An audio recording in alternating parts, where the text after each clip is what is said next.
Hola, ¿cómo están? Otra en esta lista de reproducción, ya seguimos en esta parte con clasificación multiclase. Pues hasta ahora lo que teníamos era que clasificación binaria, desde de la mano de Guerón. Entonces ahora veremos, y bueno, y cuando yo tengo este dataset de MNIS y con él pues quiero construir un clasificador multiclase que cada vez que yo le pase la imagen, una imagen de dígitos, pues yo pueda estimar o el modelo pueda predecir qué dígito de los 10 posibles representa. Entonces en esta clasificación necesitaremos que cada imagen nos diga a cuál de las 10 clases pertenece. Entonces vamos a ver de la mano de Guerón la teoría y darle manos a la obra a través de nuestra práctica de codificación. Para esa práctica de codificación nosotros siempre tenemos nuestro cuaderno de práctica de codificación y lo ponemos a correr para que quede listo con la parte de todo lo que hemos ya corrido. Entonces le damos en cel, en Runol, les corre todo lo que tenemos hasta ahora, y mientras él hace todo el proceso de consolidación de correr todo lo que ya hemos construido hasta ahora en esta lista de reproducción, vamos viendo la teoría que Guerón nos quiere presentar alrededor de la clasificación multiclase. Entonces, los clasificadores binarios distinguen entre dos clases, la clase positiva y la clase negativa. Los clasificadores multiclase, también llamados clasificadores multinomiales, pueden distinguir entre más de dos clases. En este caso queremos que distinga entre 10 clases, cada una un tipo de dígito de números, sea 0, 1, 2, 3, 4, 5, 6, 7, 8 o 9. Algunos algoritmos, como los clasificadores SGD o los clasificadores Random Forest y los clasificadores Naive-Bayes, son capaces de manejar varias clases de forma nativa. Son entonces, de por sí, clasificadores multiclase. Otros, como los clasificadores de regresión logística, de máquina de soporte vectorial o de máquina de soporte vectorial, son clasificadores estrictamente binarios. Entonces la regresión logística lo puedo también utilizarla para clasificación binaria, y las máquinas de soporte vectorial también son estrictamente para clasificación binaria. Entonces, ¿y yo qué pudiera hacer si tengo clasificadores binarios para hacer clasificación multiclase? Entonces aquí nos da Guerón dos estrategias. Sin embargo, existen pues estrategias que puede utilizar para realizar una clasificación multiclase con varios clasificadores que sean binarios. Una forma de crear un sistema que pueda clasificar las imágenes de dígitos en 10 clases, del 0 al 9, es entrenar 10 clasificadores binarios, uno para cada dígito. Entonces así tendríamos, no consolidaríamos, como hemos hecho en la anterior práctica, dentro de este mismo capítulo, un detector de 5 solamente, sino un detector de ceros, un detector de unos, un detector de 2, un detector de 3, y así consolidar. Y mire que cada uno de los detectores son en realidad clasificadores binarios.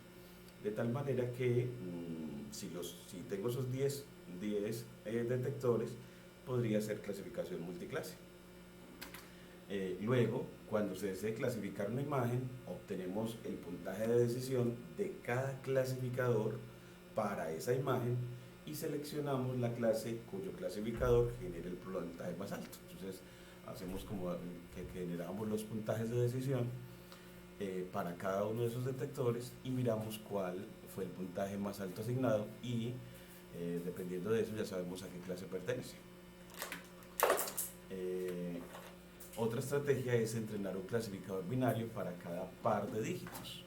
Uno para distinguir ceros y unos, otro para distinguir ceros y dos, otro para distinguir ceros y tres, y así sucesivamente hasta tener todos los clasificadores que vayan detectando, distinguiendo por pares.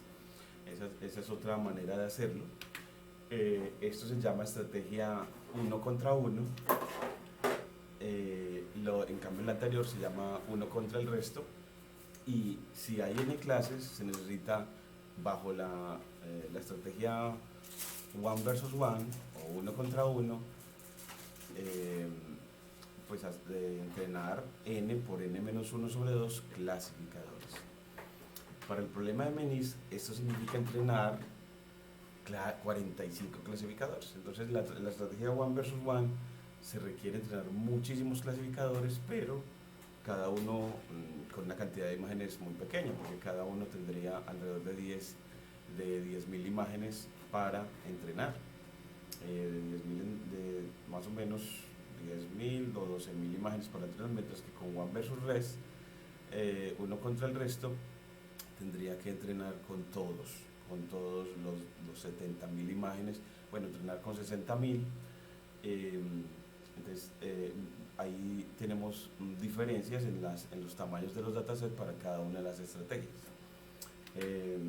Cuando desee clasificar una imagen, debe ejecutar la imagen a través de los 45 clasificadores y ver qué clase gana la mayor cantidad de duelos. Entonces, en esa estrategia one versus one. La principal ventaja de one versus one es que cada clasificador solo necesita ser entrenado en la parte del conjunto de entrenamiento para dos clases que debe distinguir. Entonces, entonces vemos que esa ventaja de one versus one es que el clasificador solo necesita ser entrenado en la parte del conjunto de entrenamiento para las dos clases que debe distinguir. Entonces así ya no tiene que ver o seleccionar de un montón de clases, sino solamente de dos posibles clases en cada uno. Algunos de los algoritmos, como los clasificadores de máquinas de soporte vectorial, escalan mal con el tamaño del conjunto. Entonces, si usted va a utilizar máquinas de soporte vectorial, entonces debería utilizar one versus one, porque así terminaría más rápido, dado que las máquinas de soporte vectorial para datasets muy grandes no son tan buenas. Para estos algoritmos se prefiere entonces one versus one para las máquinas de soporte vectorial, porque es más rápido entrenar muchos clasificadores, pero pequeños, o en pequeños conjuntos de entrenamiento, que entrenar pocos clasificadores en grandes conjuntos de entrenamiento. Sin embargo, para la mayoría de los algoritmos de clasificación binaria se prefiere one versus rest. Skiller detecta cuando intenta utilizar el algoritmo de clasificación binaria para una tarea de clasificación multiclase y automáticamente ejecuta one versus rest o one versus one según el algoritmo.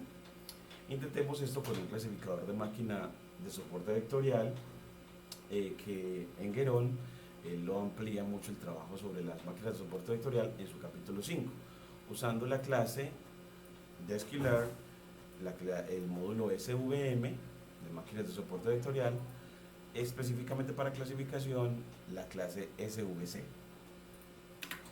Entonces, bueno, pues uno lo puede traer from Skiller del módulo SVM, importa SVC para clasificación, y él le entregas el conjunto de entrenamiento y las imágenes, ya ahora sí ya todas las etiquetas, las 10 etiquetas, ya no para clasificación binaria, y lo entrenas. Entonces, y después le pides una predicción sobre alguno de los dígitos.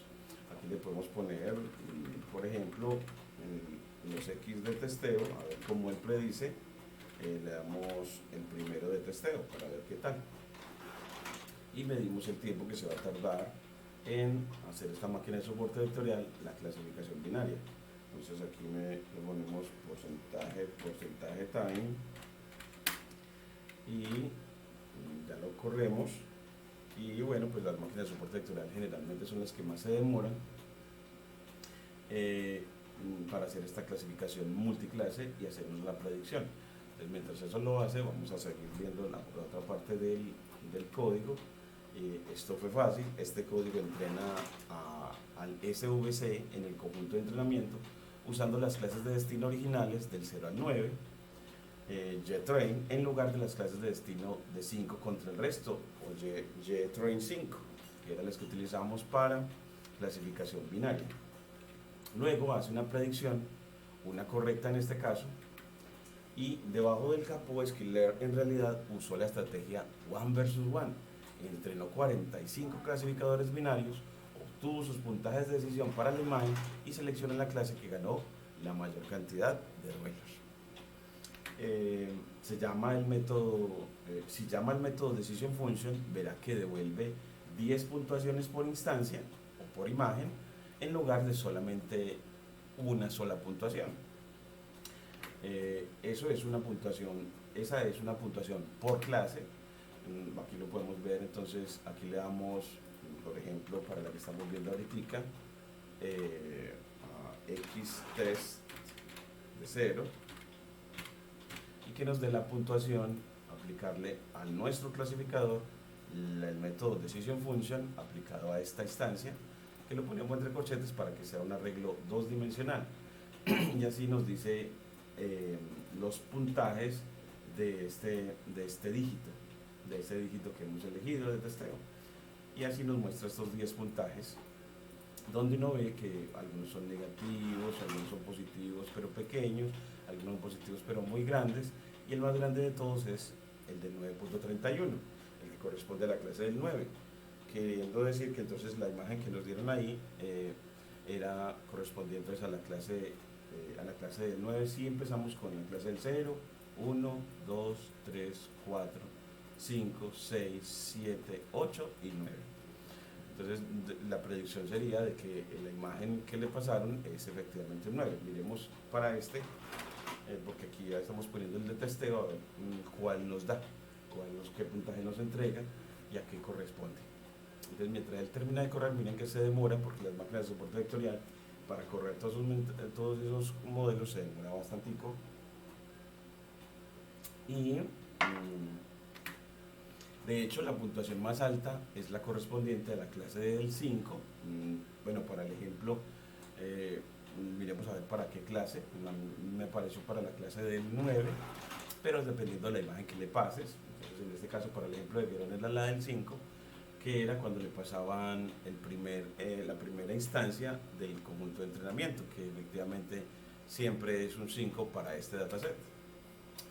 Y si para esos puntajes usted llega y le dice, dígame el índice correspondiente al número máximo con np.armax, te va a decir efectivamente qué dígito corresponde. Entonces aquí lo podemos correr y esperar a que nos diga eso. Entonces gracias a np.armax uno puede saber el índice, dado que de este arreglo de NumPy los índices coinciden con las clases en esta clasificación multiclase.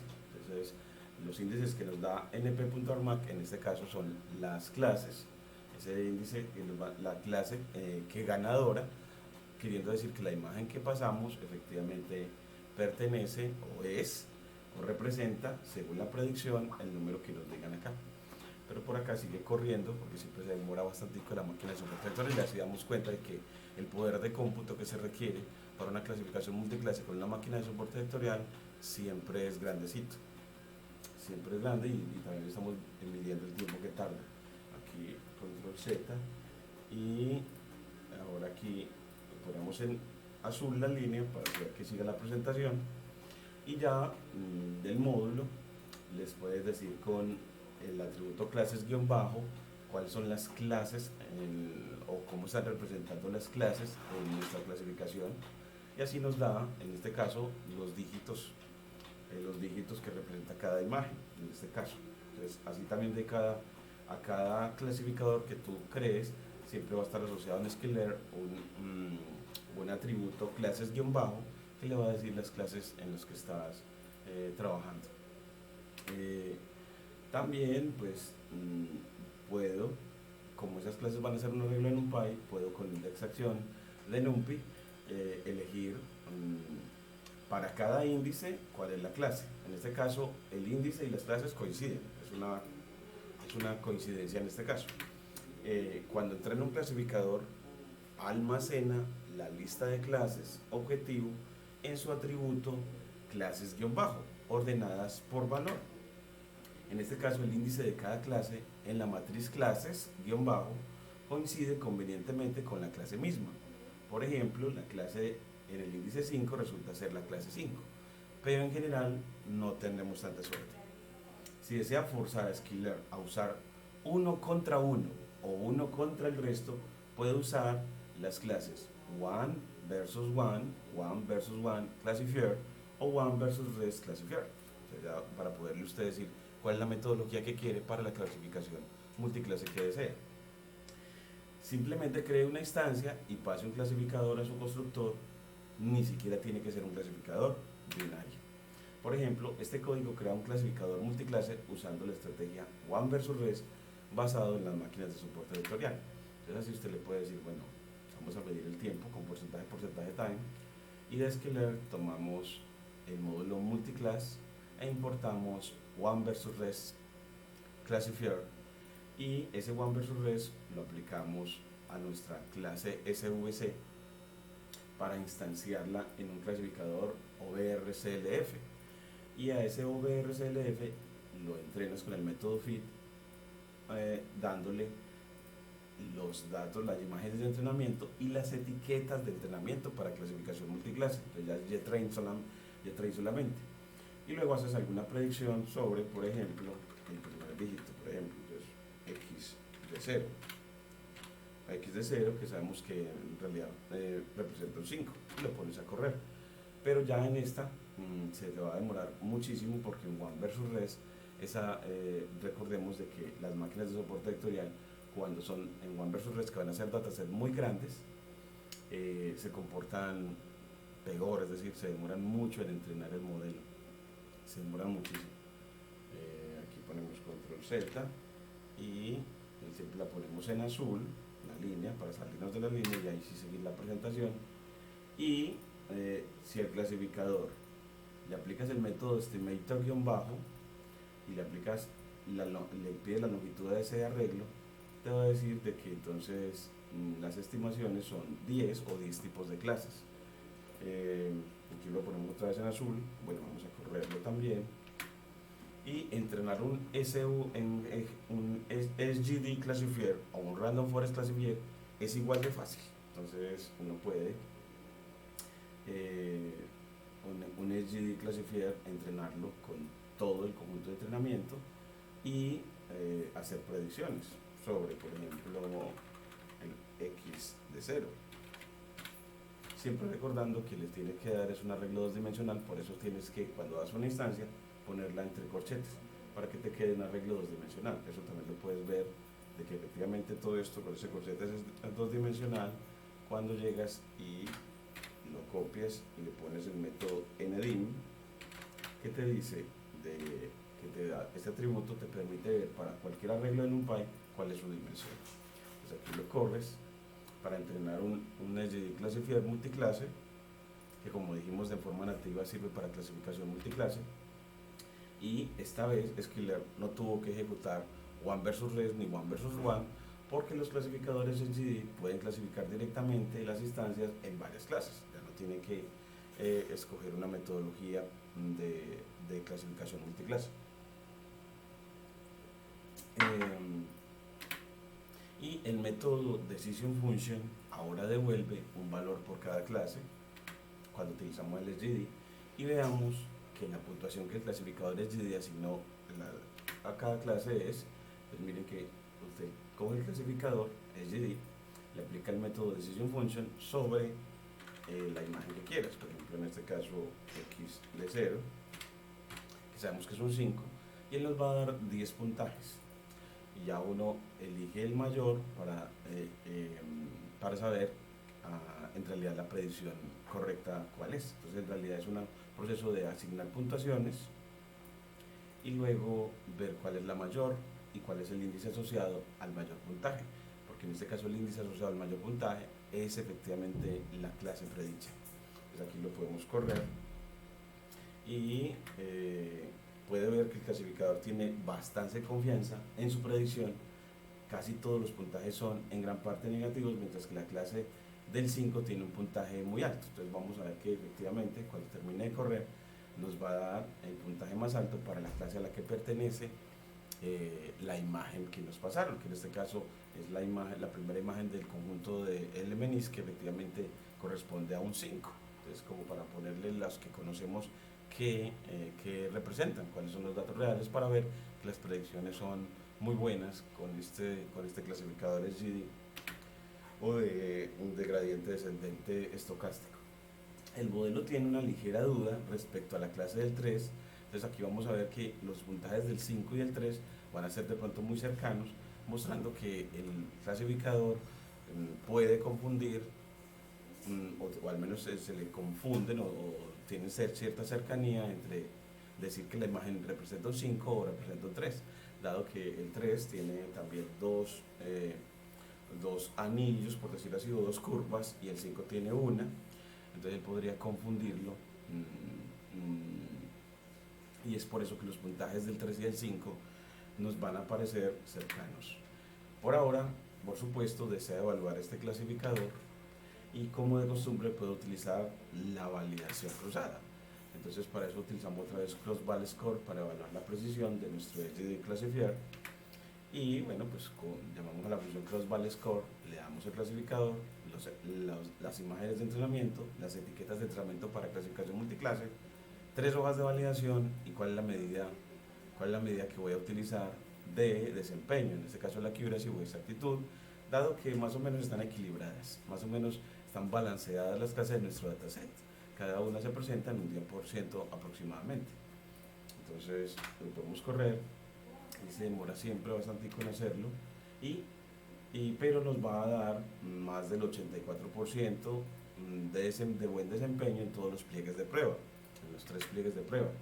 Si usa un clasificador aleatorio, obtendrá un 10% de precisión, por lo que no es un puntaje tan malo, pero aún puede hacerlo mucho mejor. Simplemente escalando las entradas, como se discutió en el capítulo 2, eso puede aumentar la precisión al 89%. Entonces aquí vemos de que si escalamos los algoritmos de Machine Learning, pueden mejorar el poder predictivo. Entonces aquí vamos a ver que si yo del módulo preprocessing importo estándar scaler para aplicar el escalamiento por estandarización, instanciamos la clase como el escalador, y aplicamos el método fit transform sobre los datos de entrenamiento, pero los datos de entrenamiento convertidos a tipo float, porque para poder que él acepte restar la media y dividir por la desviación estándar, porque eso siempre nos va a dar valores de tipo float. Entonces debemos de cambiar la naturaleza de Xtrain, que era de entradas enteras, a que quede de tipo float. Y así nos quedan unos Xtrain escalados. Luego aplicamos cross-val score para ver cuál es el desempeño. En este caso, eso siempre demora muchísimo, 13 minutos, por ejemplo, en la última vez que lo corrí, para darnos esos 3 puntajes de desempeño que generalmente están muy cerca del 89% en promedio. Es así, lo corremos, ya sabemos que se va a demorar muchísimo, y después viene que nos va a hablar sobre el error en el análisis.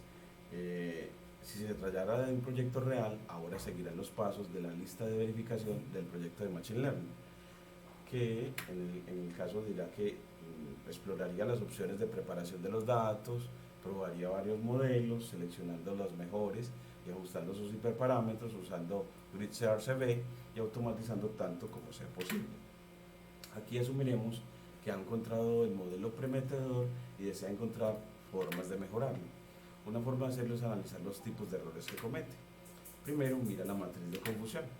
Entonces necesita hacer predicciones usando la función cross-val predict, luego llama a la función confusion matrix, tal como lo hiciste antes, y así entonces, bueno, pues vamos a construir un vector de predicciones con cross-val predict, tomando el modelo, los datos escalados, las etiquetas, solo 3 hojas de validación, como son predicciones no le tenemos que dar método, y creamos la matriz de confusión. A mí a veces me gusta llamarla simplemente CM, matriz de confusión, dándole las etiquetas de entrenamiento y las predicciones. Aquí ya le quedamos CM y lo corremos para que nos dé esos puntajes de desempeño, nos dé una matriz de confusión que ya es más grande, ya es de 10 por 10, normalmente de 10 por 10, y donde recuerden que en la diagonal principal están los aciertos, la diagonal principal serán los aciertos, y los elementos fuera de la diagonal principal son todos los desaciertos, y podemos ver que, por ejemplo, siempre la primera columna las columnas van a ser las predicciones y las filas serán los datos las clases reales, empezando desde la clase del 0 hasta la clase del 9, y las columnas también empezando en la clase del 0 hasta la clase del 9, de tal manera que miremos cuando estamos en la clase del 3, 0, 1, 2, 3, y nos vamos hasta la columna del 0, 1, 2, 3, 4, 5, vemos acá, entonces en esta clase 203 equivocaciones, bastantes equivocaciones, en las que estamos diciendo, predijo que era un 5, siendo que era efectivamente un 3. Entonces esos falsos positivos dijimos que efectivamente eran 5, siendo que eran 3. Entonces 203 confusiones entre 3 y 5.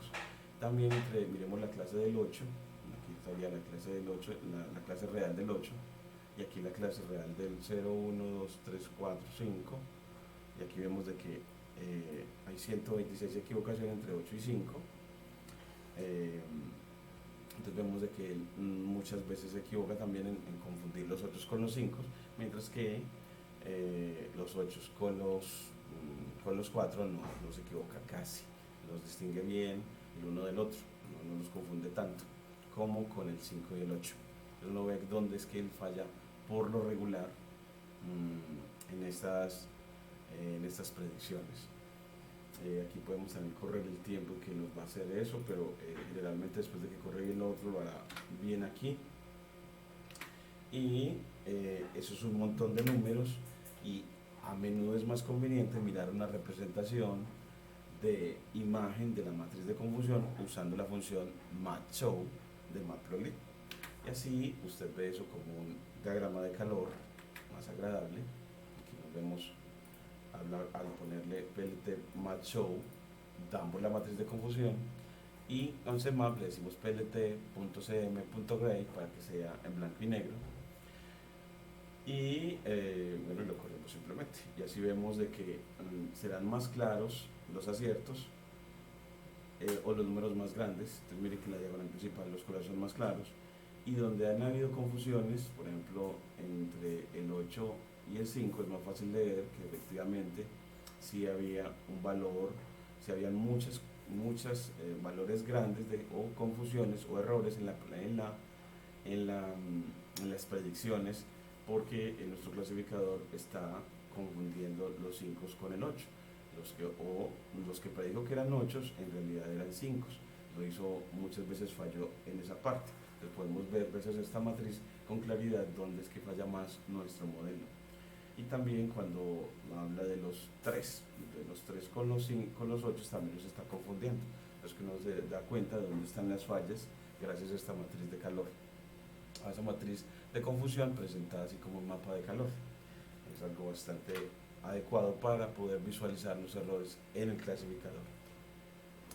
Y ya en la práctica, nuestra práctica, bueno, pues lo vamos a hacer la práctica en el próximo video, en el que lo que vamos a hacer es hacer esa clasificación multiclase, efectivamente, el entrenar el modelo con estrategias one versus one y one versus rest, utilizando máquinas de soporte vectorial, luego el LGD que hace clasificación multiclase de forma nativa, y por último medir los desempeños de ellos en nuestra práctica. Entonces en nuestro próximo video veremos esas partes de la práctica de esa clasificación multiclase, y recordemos que mire que se demora muchísimo, entonces probablemente en el video no vamos a alcanzar a ver el resultado total, pero en el próximo video, en esta lista de reproducción, sí veremos cuando termine cómo nos queda con lo último que hemos hecho en esta práctica. No olviden pues suscribirse a mi canal para seguir creciendo en este mundo del Machine Learning bajo la lectura de Aurelien Guerón. Muchas gracias.